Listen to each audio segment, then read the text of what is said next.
El modelo Cabranes fue después. Nosotros en aquel momento no estábamos creando ningún modelo de nada, pero quizás es un resultado de hacer, bueno, políticas que no eran cortoplacistas, de creer en algo, el intentar sacar adelante algo y sobre todo poner mucho empeño y buscar la financiación.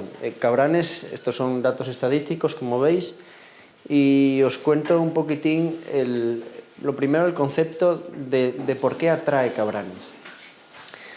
Nuestros recursos, puse ahí un señor, está cortado por el proyector. De Cabranes se habla muy bien y apetece ir a conocerlo. Tenemos muchos recursos, una buena ruta, tenemos un bien de interés cultural, estamos trabajando en otro bien de interés cultural en el Traje de Cabranes, tenemos nuestro recurso turístico, el Museo de la Escuela Rural, estamos trabajando en otro museo también del Traje de Cabranes, otro centro social, tierra de Canellada, de Pepe Canellada, de María Josefa Canellada, el asturiano, y tenemos también el recurso de nuestro pueblo estrella, el tirón o el tractor de Cabranes, que fue pueblo ejemplar, fue pueblo bonito y tiene una fiesta de interés turístico regional. Todo eso hace, con eso que os estoy contando, el que no haya ido, oye, quiero ir, yo quiero verlo, que es muy guapo, ¿no? Una vez que estés allí, pues lo visitas y ves que tiene servicios, que es una zona pequeña, como viste, es un municipio con una densidad mucho más pequeña que Medina de Cudello, somos más pobres, porque somos solamente 1000 habitantes en 40 kilómetros cuadrados, pero los servicios hay que prestarlos en todo el territorio. Pero aún así, pues supimos aprovechar, como bien dices, cuando Alejandro era alcalde, los recursos que había en aquel momento y conseguimos un centro de mayores, todas estas cosas, evidentemente en aquel momento hicieron que la gente contener un poco la pérdida de población y que no se fuese, y estamos ahora en el trámite que veremos después de intentar atraer nueva población.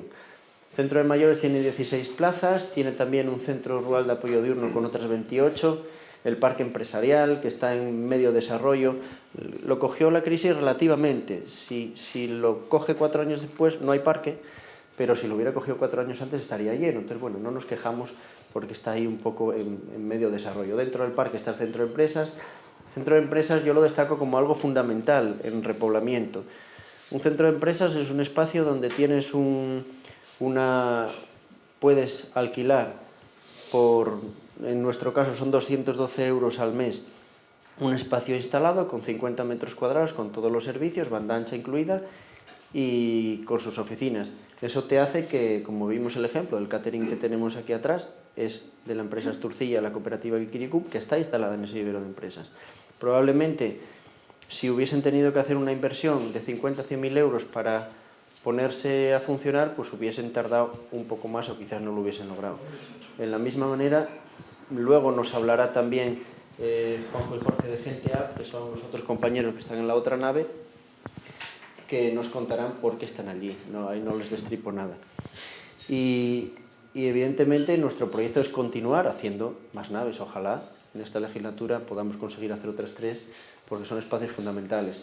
Se hicieron todas las inversiones en el centro de servicios múltiples, vemos la cercanía que tenemos educativa, la oportunidad de llegar al colegio con el crío por la mañana y todos los días saludar a la profe, preguntarle qué tal ayer, cuando vuelves otra vez qué tal fue el día.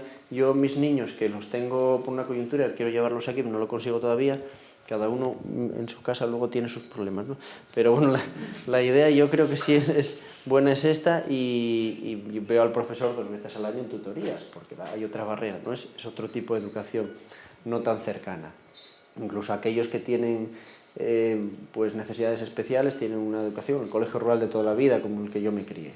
Lo mismo pasa en la asistencia sanitaria. Tienes bueno, tú vas allí, aún sin cita, y conoces al médico o la enfermera que te saben de memoria cómo estás. Bueno, servicios como el polideportivo y todas las infraestructuras que hicimos.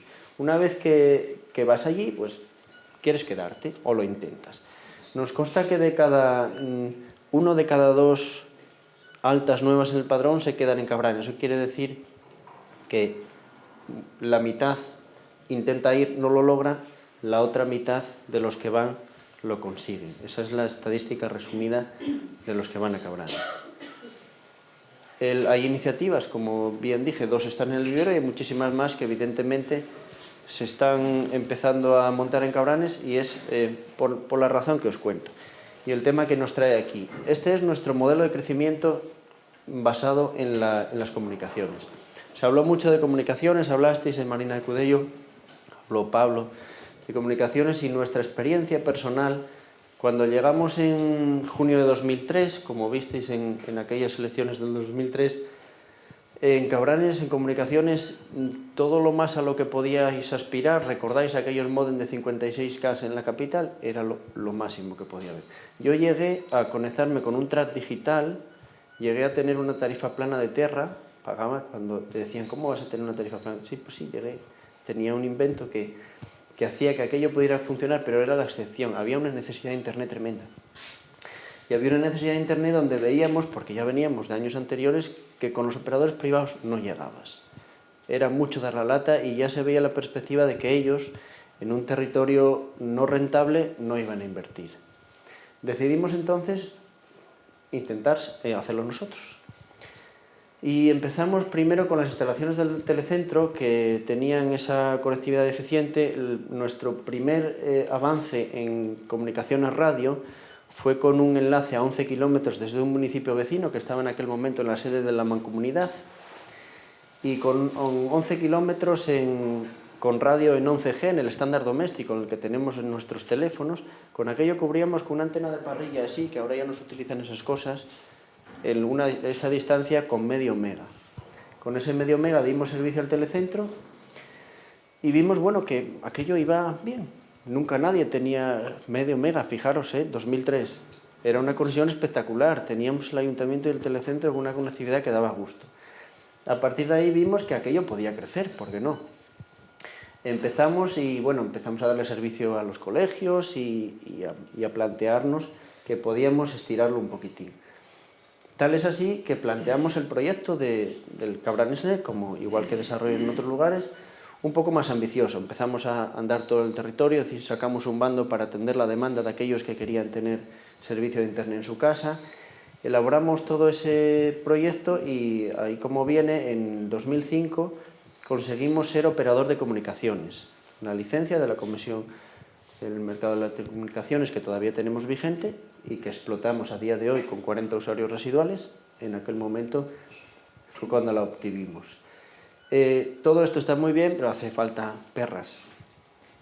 A la búsqueda de financiación, evidentemente, como dijo Carlos, fue cuando concurrimos con el proyecto a aquel era Proder 2, Fondos de Desarrollo Rural, con un proyecto inicial de 30.000 euros. Era un proyecto humilde que cubría más o menos todo el territorio. La odisea fue grande, había, yo creo que, no sé si Antonio, tú habías sido usuario del servicio de Internet, problemas, claro que los había, muchísimos, y íbamos mejorando poco a poco. Ya os digo, la tecnología en aquel momento, un enlace normal en 5,4 GHz con una antena de parrilla así de grande, de 31 dB, costaba equipo y antena instalado 4.000 euros. Te venía una tormenta y te quemaba uno, el compañero lo tirabas y entonces teníamos un mes de tristeza porque creíamos que aquello que nos lo íbamos a tumbar.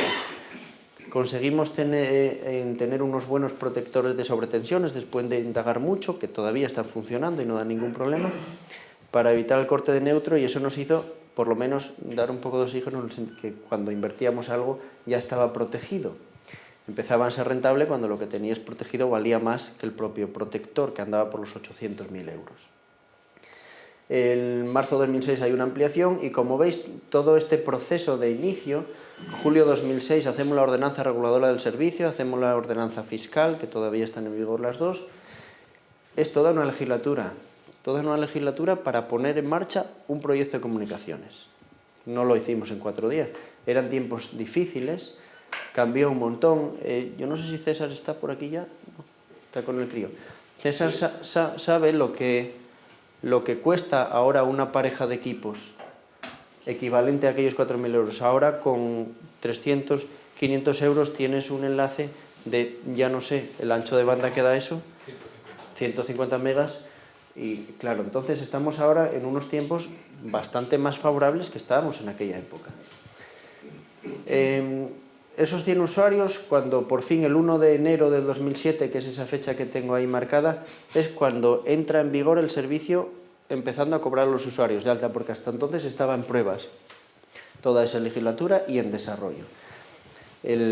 Tenemos ya 100 usuarios, van a ser más de 100, y tenemos en ese momento pues 2 ADSLs balanceadas que están a esos mismos 11 kilómetros y de los que damos servicio a 100 personas, y funciona, porque nadie tenía Netflix, nadie usaba el emule, la gente navegaba, miraba el correo y sobraba, con 8 megas para todo el mundo, sobraba.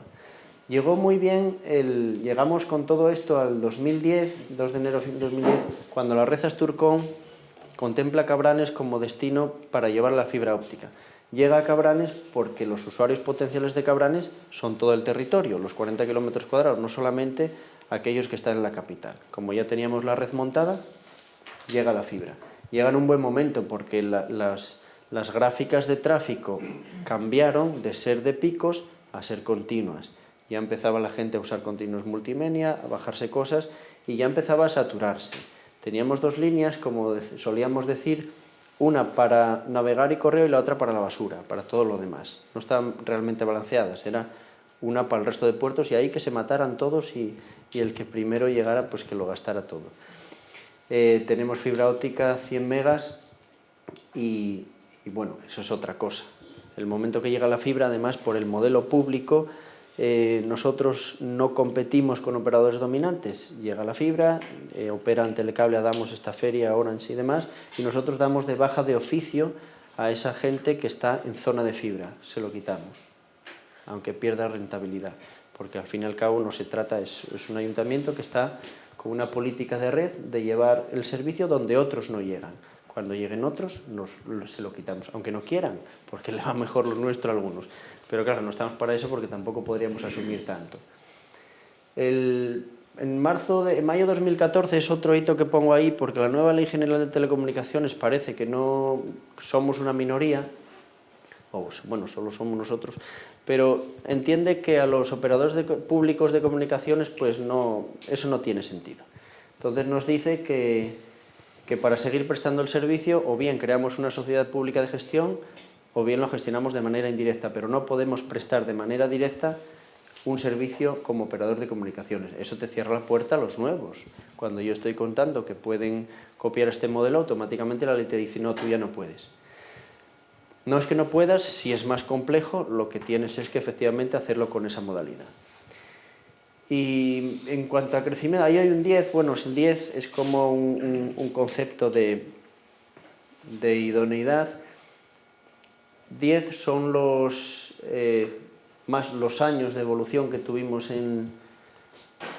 desde el ADSL hasta la fibra, y además por lo que se multiplica el ancho de banda, pasamos de casi 10 a 100 megas. Y está directamente relacionado, y por eso lo que os cuento mezcla de alguna manera o relaciona el crecimiento o la tecnología o el ancho de banda con el crecimiento de población, que veis que en Cabranes es la excepción, y por eso creemos que es la clave. Se multiplica por 10 el ancho de banda en Cabranes, el territorio 100% cobertura en toda la zona rural, y empezamos a ver a partir de esa fecha que la población se mantiene. Hasta el año pasado en Cabranes decíamos que no perdíamos población, no que crecíamos. Este año, a las cifras cerradas de 30 de septiembre, dan 75 altas, lo cual se vaticina que vamos a cerrar con 100 a 31 de octubre, siguiendo la estadística. Esas 100 altas no son 100 personas más en Cabranes, pero sí 50, porque de esas 100 comprobamos que otras 20 se van, como decía antes, porque no pueden quedarse, gente que fallece, gente que migra internamente, que hay que mirar muy bien analizar ese concepto. Pasa en Cabranes lo mismo que está pasando a nivel regional en Asturias. Cabranes tiene 6 parroquias, 5 se siguen despoblando, que son zona rural, y la capital crece, está saturada. Al final, vivir en la capital de Cabranes, en Santolaya, pues donde decía que tienes todos esos servicios de proximidad y esa calidad de vida, está muy bien. Pero vivir en aquella zona periférica donde tienes que desplazarte para todo, que no tienes servicios, solamente estás tú, tu casa y 4 vecinos, es más difícil. Y ese es el reto. Aún así, tienen banda ancha, tienen 30 megas. Tenemos aquí algún vecino nuevo que efectivamente tiene 30 megas. Es una zona rural, diría yo, porque la zona de Santa Eulalia ya no es tan rural, es otro concepto. Y en esa zona rural hay algún ejemplo ya del primero que tiene que venir a vivir ahí, pues le pasa eso. Tú vas a vivir a una periferia de Cabranes, a Castello, a Giranes, a Valbuena, y estás solo, si tienes un crío estás solo, cuando vas a Santa Eulalia al final te acabas queriendo ir a vivir allí. Si pasas esa barrera de que llegue otra familia con otro niño, cambia el concepto, dices, ya no estoy solo, ya me quiero quedar porque entonces esto ya es lo que yo quería, que es una pequeña zona rural donde yo puedo emprender una actividad compatible con la zona rural que las comunicaciones me permiten y además ya tengo un poco de calidad de vida y de acompañamiento. Ese primero es el que tiene que apostar o tener una ilusión muy grande por quedarse y a partir de ahí pues ya el resto ya pueden venir llegando. Esto es la evolución de la tecnología.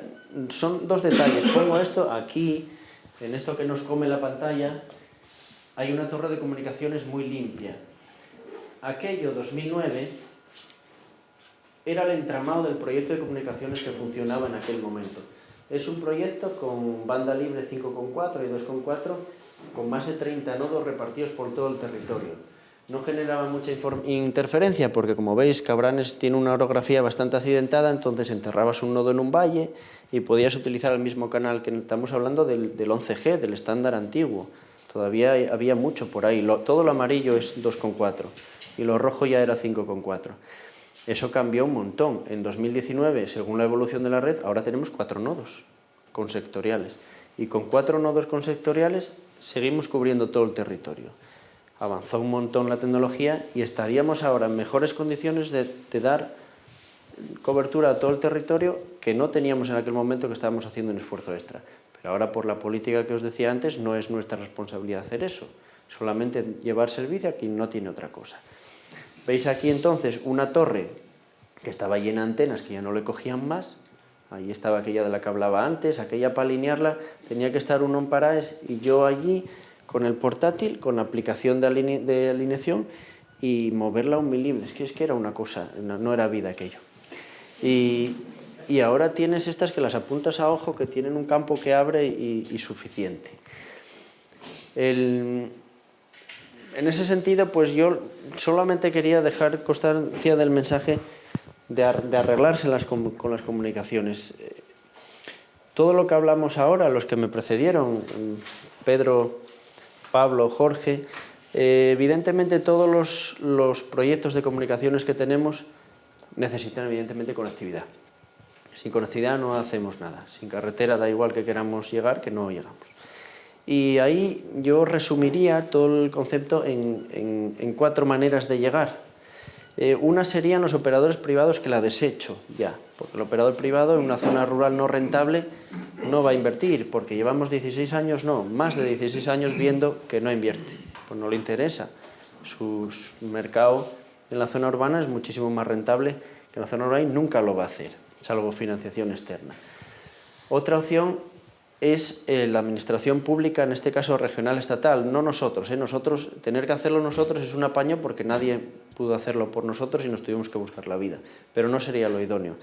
Lo idóneo sería, y además con una cuestión muy concreta, que la propia administración regional, que tiene desplegada la red Asturcom con su fibra óptica, que presentó el año pasado el proyecto Astelecom, también con otra segunda ampliación, con la que espero que llegue la fibra óptica a Torazo en 2020, entre otras cosas, que a partir de esa red sean capaces de, sin mucha burocracia administrativa, implementar esa última milla deficitaria en banda libre, que sea el propio gobierno del Principado el que lo haga, que yo lo veo viable. Tienen que hacer eso, y además un horizonte corto, que no le lleve los 4 años que nos llevó a nosotros. Otra tercera opción es hacértelo tú mismo, pero yo ya no la recomendaría, la descartaría también, y me quedaría con la segunda, de ir a dar la lata a la administración, entre todos, de una manera ordenada, o con la última, que sería de momento, como dice nuestro compañero César Díez, que sigo sin verlo, que luego hablará. César, con la cooperativa de sextaferia.net, ha existe porque la administración no hizo los deberes. Entonces, de momento, es la única persona que fue capaz de implementar una red de comunicaciones, como dicen, libre, plural y neutra, en la que ahora mismo es lo más rápido para que tú hagas una llamada y entre todos buscarte la vida para llevarte 30 megas hasta casa. Es la realidad a día de hoy de lo que tienes. Sí, dime. Sí, que no lo comenté antes, pero un poco al hilo de los ayuntamientos, pequeños o grandes, sí que si hacen su propia red de comunicaciones. Antes lo conté, como operadores locales nos han pedido utilizar esos 3 nodos que tenéis, y si esta feira les cedéis el uso de los nodos, a cambio, porque lo que les va a costar a cualquier operador es la infraestructura, son las antenas, es el torre, es la torre, es la alimentación. Si eso se lo damos hecho, podría la auténtica colaboración público-privada y además estaríamos generando o apoyando empresas locales. ¿No? Sí, precisamente es... César, buenas tardes, estamos hablando de ti. Precisamente eso que comentas es lo que ya se está haciendo en algunos ayuntamientos y claro que por eso también crecen rápido, porque si tienes la infraestructura física y te permiten implementarte, ubicar y todo eso, pues lo ayudas, claro, porque él tiene la infraestructura tecnológica y el equipamiento y tú tienes las ubicaciones. Sí, de hecho, ahora hay una oportunidad, porque el 5G que está tan de moda, el 5G va a suponer triplicar las torres como mínimo. Y las torres no van